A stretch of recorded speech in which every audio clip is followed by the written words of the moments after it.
नमस्कार दोस्तों, welcome to power IQ। आज हम बात करने वाले हैं डिस्प्लेसमेंट रिएक्शन के बारे में। लेकिन उम्मीद करता हूं कि इससे पहले की वीडियोस आप लोगों ने देख ली होंगी। जो भी वीडियो थी कॉम्बिनेशन रिएक्शन हो गया, ठीक है, और बेसिक सारी आप लोगों ने देख ली होंगी।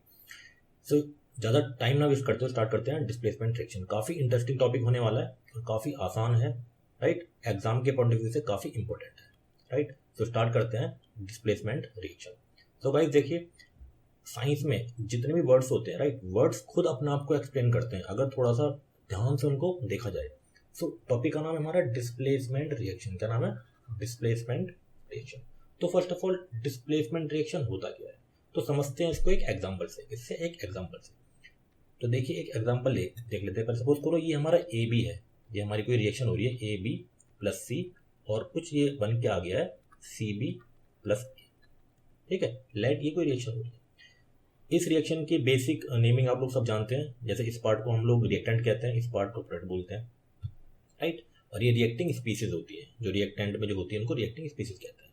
तो अगर हम इस रिएक्शन को ठीक से ऑब्जर्व करें, क्या करें, ऑब्जर्व करें, तो हम ये पाएंगे कि देखो यहाँ पे सी था, बट अब सी प्रोडक्ट में क्या हुआ, सी एक जगह आ गया है और ए बेचारा हो गया अलग। मतलब क्या है, सी ने ए को डिस्प्लेस कर दिया है। क्या कर दिया है? डिस्प्लेस कर दिया है, ए की पोजीशन को हटा दिया। क्यों हटा दिया? क्योंकि सी जो होगा वो ज़्यादा रिएक्टिव होगा ए से। सिंपल सी बात है, कोई ज़्यादा पावरफुल एलिमेंट ही तो किसी लेस पावरफुल एलिमेंट को उसकी पोजीशन से हटा सकता है, राइट। तो सेम इसी तरीके से रिएक्शन हुई है, क्योंकि सी ज़्यादा पावरफुल है, ज़्यादा रिएक्टिव है। अगर पावरफुल वर्ड को अगर हम केमिस्ट्री में ढंग से एक्सप्लेन करें तो that means more reactive, right. So C is more reactive than A, so C displace A, और ए बेचारा हो गया अलग, राइट। तो जो भी रिएक्शन इस टाइप से होती है, इस तरीके से होती है, इन्हीं रिएक्शन को हम लोग डिस्प्लेसमेंट रिएक्शन कहते हैं। क्या बोलते हैं? Displacement reaction, displacement reaction, right. I hope आप ये बात समझ पा रहे होंगे। अगर डेफिनेशन की बात करें, देखो सेम वही है कि those reaction in which one element takes the place of another element. एक एलिमेंट दूसरे एलिमेंट की जगह ले ले किसी कंपाउंड में, तो इसी को हम डिस्प्लेसमेंट रिएक्शन बोलते हैं, राइट। अब इसमें होता क्या है, इसमें एक मोर रिएक्टिव एलिमेंट जो होता है वो लेस रिएक्टिव एलिमेंट को डिस्प्लेस कर देता है, राइट। जैसे अभी आप लोगों को बताया गया था, राइट। एक more reactive element less reactive element को डिस्प्लेस कर देता है। अब प्रॉब्लम ये है कि हमें कैसे पता चलेगा कौन मेटल ज़्यादा, कौन एलिमेंट ज़्यादा रिएक्टिव है और किससे ज़्यादा रिएक्टिव और कौन लेस रिएक्टिव है। तो उसी के लिए हमने एक टेबल तैयार करी है। उस टेबल को बोलते हैं रिएक्टिविटी सीरीज या फिर एक्टिविटी सीरीज, एक ही नाम है। इसमें होता क्या है, हम लोग ये मेटल की सीरीज है, right. More active element to less, जैसे कि sodium, potassium, calcium, magnesium, aluminium, zinc, iron, lead, hydrogen, copper, mercury, silver, gold. ये सब ऊपर के, मतलब ये ऊपर मोर रिएक्टिव और नीचे की तरफ चल रहे हैं हम लोग लेस रिएक्टिव की तरफ। मतलब कि पोटेशियम ज़्यादा रिएक्टिव है सोडियम से, सोडियम ज़्यादा रिएक्टिव है कैल्शियम से, बट कैल्शियम लेस रिएक्टिव है सोडियम से, ठीक है। सेम मैग्नीशियम ज़्यादा रिएक्टिव है नीचे सभी एलिमेंट से, ठीक है, लेकिन बट मैग्नीशियम कम रिएक्टिव है, लेस रिएक्टिव है पोटेशियम, सोडियम, कैल्शियम से, राइट। तो ये ज़्यादा रिएक्टिव से कम की तरफ ये टेबल है। इसी टेबल को हम बोलते हैं रिएक्टिविटी सीरीज। क्या बोलते हैं? Reactivity series. अगर आपको ये टेबल याद है, आपको ये टेबल समझ में आती है, तो डेफिनेटली इस रिएक्शन को समझने में कभी कोई दिक्कत आपको नहीं आने वाली, राइट। सो इसी को हम बोलते हैं रिएक्टिविटी सीरीज। तो देखो, इसको याद करने की ट्रिक भी होती है। वैसे देखो बहुत छोटी सी चीज़, कोई ट्रिक की जरूरत भी नहीं पड़ेगी, लेकिन फिर भी अगर ट्रिक की आप डिमांड है तो आप मुझे कमेंट सेक्शन में लिख देना, इसकी मैं आपको ट्रिक बता दूंगा कि इसकी याद करने की ट्रिक क्या होती है, राइट। सो चलते हैं नेक्स्ट टॉपिक की तरफ। आई होप कि डिस्प्लेसमेंट रिएक्शन का बेसिक समझ में आ गया, राइट। तो चलते हैं एग्जाम्पल की तरफ। तो कैसे एग्जाम्पल इसमें होते हैं, राइट। सो गाइस एग्जाम्पल देखो, फर्स्ट एग्जाम्पल क्या है, देखो आप लोग जानते हो। देखो सपोज करो मेरे पास क्या है, एक टेस्ट ट्यूब है।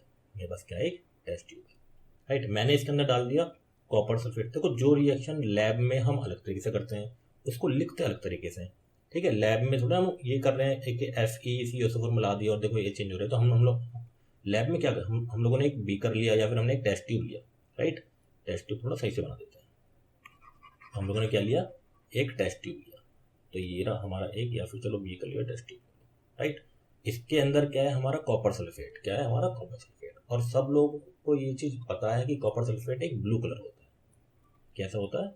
एक ब्लू कलर होता है। अब हमने इसके अंदर क्या डाल दिया, एक आयरन डाल दिया। क्या डाल दिया? एक आयरन का पीस डाल दिया। आयरन का पीस हम लोगों ने डाल दिया। तो ये था हम लोगों का ये आयरन का पीस, ठीक है।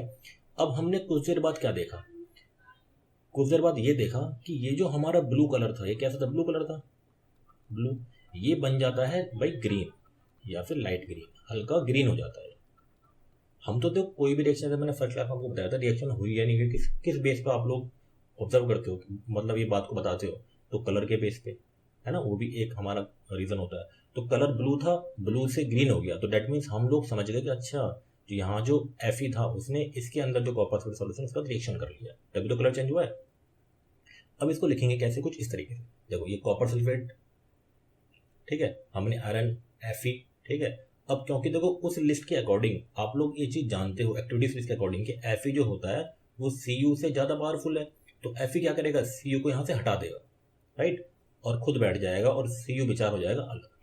अब ये जो कलर आएगा इसका लाइट ग्रीन कलर होता है, ये ब्लू, तो ब्लू कलर से किसमें बदल गया, लाइट ग्रीन, राइट। अब देखो Fe जब यहाँ पे आया तो मतलब अब जो फॉर्मूला बनेगा वो कुछ यहाँ पे बनेगा, Fe के बीच में और SO4 के बीच में, तो ये वही फॉर्मूला मेकिंग वाले रूल से यहाँ पे फॉर्मूला बनाया जाएगा, राइट।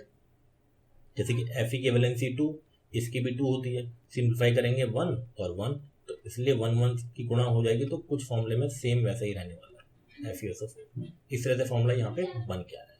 सेम अगर दूसरे एग्जाम्पल की बात करें, फिर से देखो कॉपर सल्फेट है हमारे पास, ब्लू कलर, हमने जिंक में इसको जिंक डाल दिया इसके अंदर, ठीक है, तो होगा क्या, जिंक हमारा कॉपर से ज़्यादा रिएक्टिव है, तो जिंक क्या करेगा, कॉपर को डिस्प्लेस कर देगा यहाँ से और खुद बैठ जाएगा, बनेगा CzNSO4 और Cu अलग हो जाएगा। ये ब्लू कलर था, यहाँ पे जिंक सल्फेट का हमारा कलरलेस कलर होता है। तो कलर देखो, कलर बहुत इंपॉर्टेंट है, कलर से क्वेश्चन आते हैं, राइट, तो कलर को ध्यान रखना है आप लोगों को। सेम ये 2 एग्जाम्पल थे, काफी इजी तरीके से आप लोगों ने इसको समझ लिया होगा। चलते हैं नेक्स्ट की तरफ, राइट। देखो नेक्स्ट जो एग्जाम्पल थर्ड है, थर्ड में क्या बोला है, हमारे पास फेरिक ऑक्साइड है, फेरिक ऑक्साइड। देखो फेरिक ऑक्साइड का फॉर्मूला क्या है, जैसे बनेगा Fe है, ये O है, इसकी वैलेंसी 3 होती है, इसकी 2 होती है, ठीक है, इधर जाएगा तो Fe2O3। आयरन देखो आयरन की ना 2 वैलेंसी होती है, एक फेरिक और फेरस, राइट, तो यहाँ पे आयरन जो है उसकी वैलेंसी 3 है, क्या है, 3 है, आयरन 2 वैलेंसी भी होती है और उसकी 3 भी होती है, यहाँ पे 3 है, फेरिक के अंदर 3 होती है और फेरस के अंदर 2 होती है। सेम देखो यहाँ भी अगर हम उस टेबल को देखें जो अभी आप लोगों को बताई गई थी एक्टिविटी सीरीज, देखो ये यहाँ पे, तो यहाँ पे देखो, यहाँ पे देखो ये सीरीज आपको, एल्युमिनियम जो है वो हमारा आयरन से ज़्यादा पावरफुल है, राइट, देखो एल्युमिनियम ऊपर है, आयरन हमारा नीचे है, तो डेट मीन्स हम यहाँ कह सकते हैं कि एल्युमिनियम आयरन को डिस्प्लेस कर सकता है। देखो एल्युमिनियम यहाँ पर है और आयरन यहाँ पर है, तो एल्युमिनियम ज़्यादा रिएक्टिव है, तो एल्युमिनियम डिस्प्लेस कर सकता है आयरन को, बट आयरन नहीं डिस्प्लेस कर सकता एल्युमिनियम को, राइट, तो इस बात का ध्यान रखना। तो सेम देखो देखो यहाँ पे रिएक्शन कुछ इस तरह से हुई है, एल्युमिनियम ने क्या किया, यहाँ पे Fe को क्या कर दिया है, डिस्प्लेस कर दिया है और खुद बैठ गया Fe की जगह, राइट, और जब एल्युमिनियम, अब वहाँ पे क्या बचेगा, यहाँ पे एल्युमिनियम बचा आएगा इसके पास और O, तो एल्युमिनियम एंड O में रिएक्शन करेंगे तो इसकी वैलेंसी 3 होती है, इसकी 2 होती है, तो क्रॉस करेंगे तो क्या बनेगा, Al2O3, यहाँ फॉर्मूला क्या बनेगा, Al2O3, और Fe बेचारा हो जाएगा अलग, राइट, मोल्टन स्टेट में ये रिएक्शन होती है, और इस जब ये रिएक्शन होती है तो काफ़ी अमाउंट में हीट भी रिलीज होती है, राइट।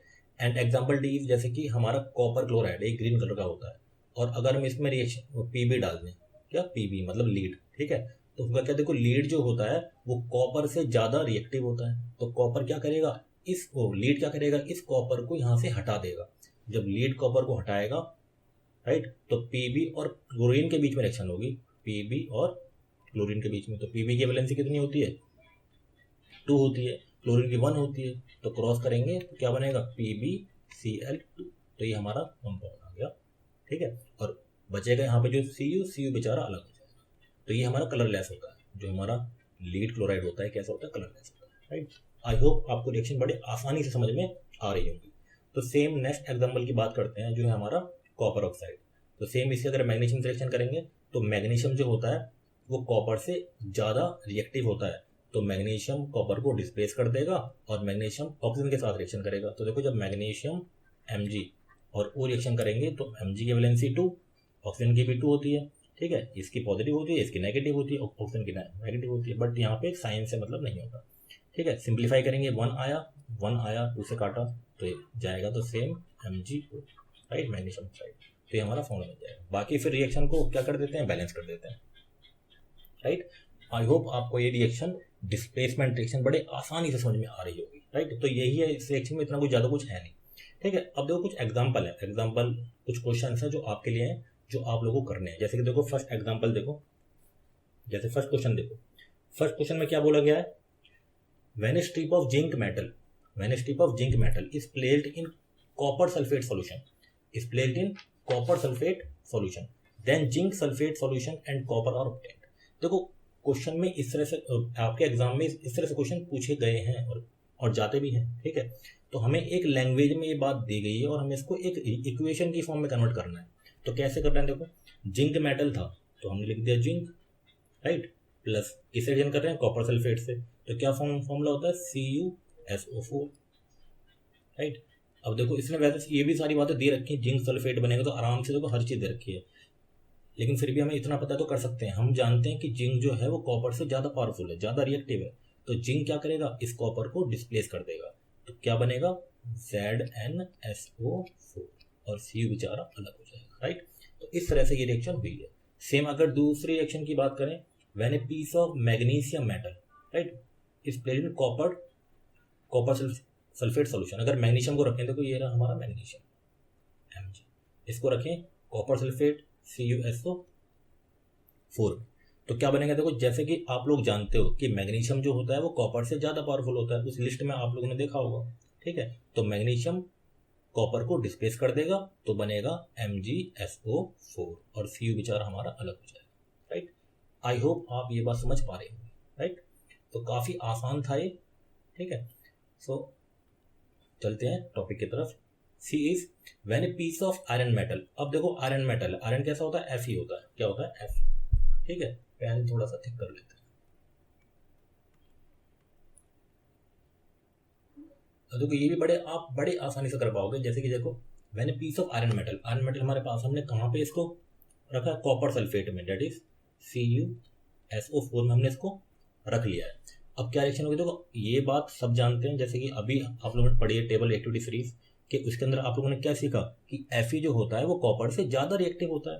तो Fe क्या करेगा, कॉपर को यहाँ से डिस्प्लेस कर देगा, इस कॉपर को।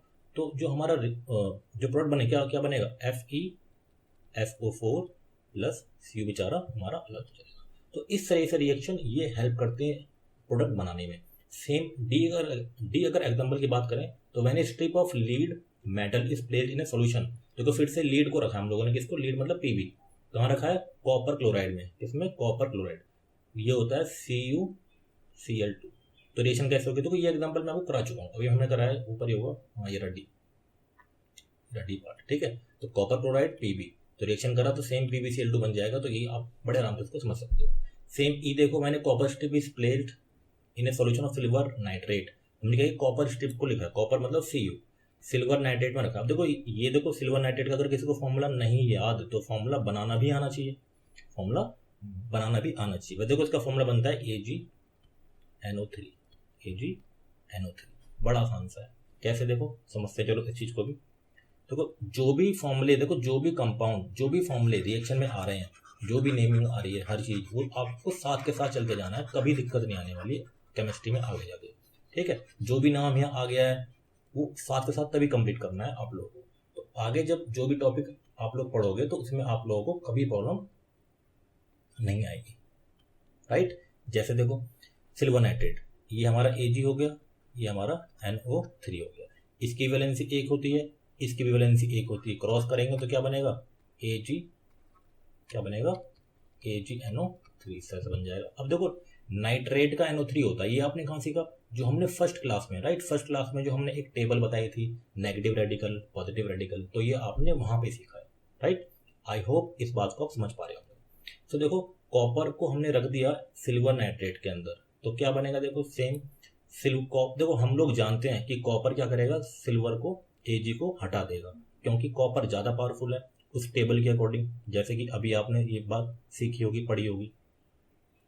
तो कॉपर जब इसको हटा देगा, पेन चेंज कर लेते हैं, राइट, कॉपर जब इसको हटा देगा किसको, Ag को, तो कॉपर खुद बैठेगा, तो अब जो कंपाउंड बनेगा कॉपर और नाइट्रेट के बीच में बनेगा, तो अब तो कॉपर नाइट्रेट का फॉर्मूला क्या बनेगा, फिर ये भी आपको पता होना चाहिए कि जब कॉपर और नाइट्रेट आपस में मिलेंगे तो फॉर्मूला क्या बनेगा। देखते हैं, देखो ऊपर यहाँ पर आ जाओ, ये कॉपर है, ये हमारा NO3 नाइट्रेट है। कॉपर की वैलेंसी 2 होती है, इसकी 1 होती है, तो क्रॉस करेंगे तो क्या बनेगा CuNO3, राइट, ये फॉर्मूला बनेगा। तो यहाँ पे रिएक्शन में क्या आएगा CuNO3 होल में, राइट, इस तरह से हमारा प्रोडक्ट बनेगा।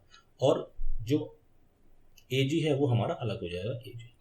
Ag यहाँ पे थोड़ा ग्रेस कलर का बन जाता है, ठीक है, ग्रेस कलर का बन जाता है। और ये हमारा सिल्वर नाइट्रेट जो होता है, ये हमारा एक तरह से वाइट क्रिस्टल्स होते हैं सिल्वर नाइट्रेट के। सेम F रिएक्शन भी सेम ऐसे ही, ये आपके लिए होमवर्क है। जो F रिएक्शन है जिसमें लिखा हुआ है when chlorine gas react with potassium iodide, तो जो क्लोरीन गैस पोटेशियम आयोडाइड से रिएक्ट कर रही है, तो किस तरह से इस रिएक्शन को आप लोग कंप्लीट करोगे, ये F पार्ट आप लोगों के लिए होमवर्क है। अगर फिर भी किसी को डाउट होता है F पार्ट में या फिर किसी भी पार्ट में जो भी मैंने आप लोगों को पढ़ाया है, आप कमेंट सेक्शन में इस बात को लिख सकते हो, राइट, आपको रिप्लाई मिल जाएगा। तो गाइस, इस वीडियो में आप लोगों ने सीखा कि डिस्प्लेसमेंट रिएक्शन क्या होती है। कौन सी रिएक्शन? Displacement reaction. तो काफ़ी आसान तरीके से आपने इस टॉपिक को कंप्लीट कर लिया है। सो गाइस, इस वीडियो में तो इतना ही, ठीक है। आई होप आपको ये टॉपिक समझ में आया होगा। सो मिलते हैं नेक्स्ट वीडियो में। चैनल को सपोर्ट करने के लिए वीडियो को लाइक करें, शेयर करें एंड सब्सक्राइब करें पावर आईक्यू को, right. Thank you for watching.